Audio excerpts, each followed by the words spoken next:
Hello, my name is Anne-Maria Najmer, and welcome to my YouTube channel.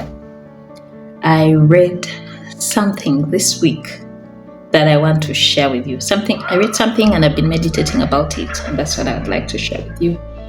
I read something that said, what would you do differently if you did not think you're extraordinary?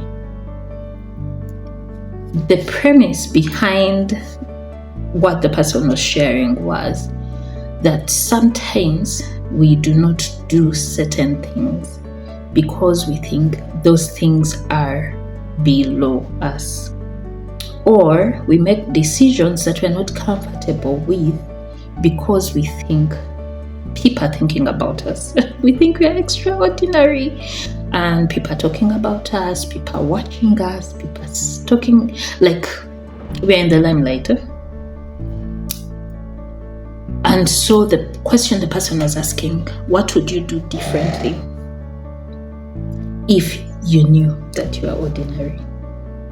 It reminded me of a saying in my mother tongue that says, Toli wach talonga bolo woza. And what it means, directly translated, it means you're not as awesome as you think you are. When I've been thinking about it since I read it, and I've been asking myself, what decisions have I made because I think people are watching? Because I think people are going to have an opinion about it, because I think people are waiting for me to make that decision. And then what decisions have I failed to make because of that? And what are these important things I need to be doing that I failed to do because I have been thinking I'm in the limelight? The light is on me, people are seeing me. So I want to just ask you, how do you view yourself? Many times we talk about low self-esteem, and I've been wondering if I think people are looking at me. Is that high self-esteem? I don't know.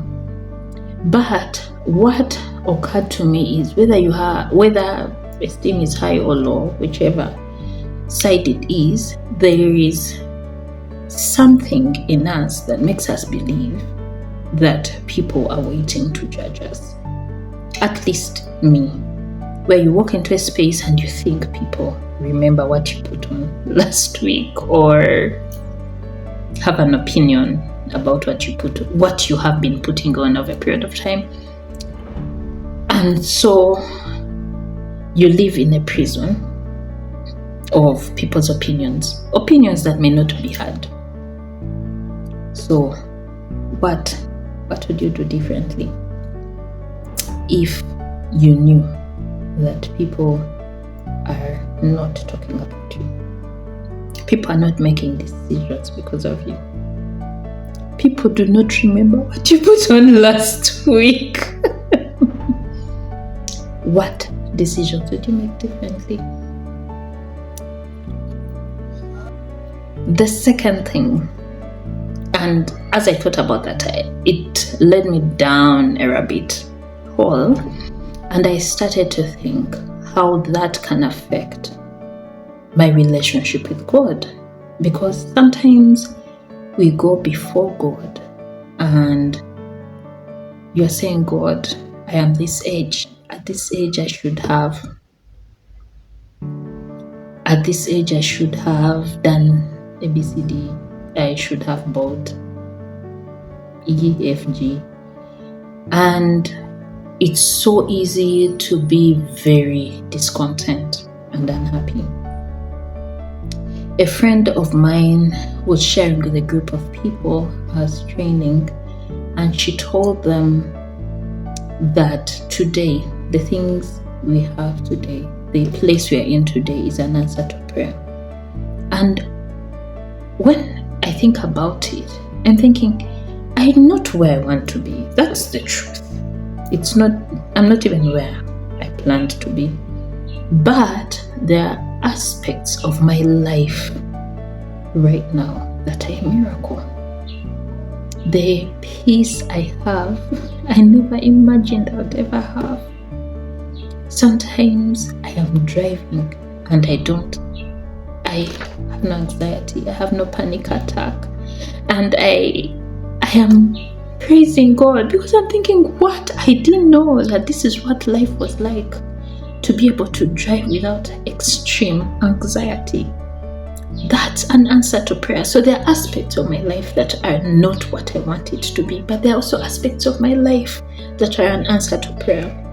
And I realize that sometimes it's easy to approach prayer and approach God with entitlement, that God, I should have.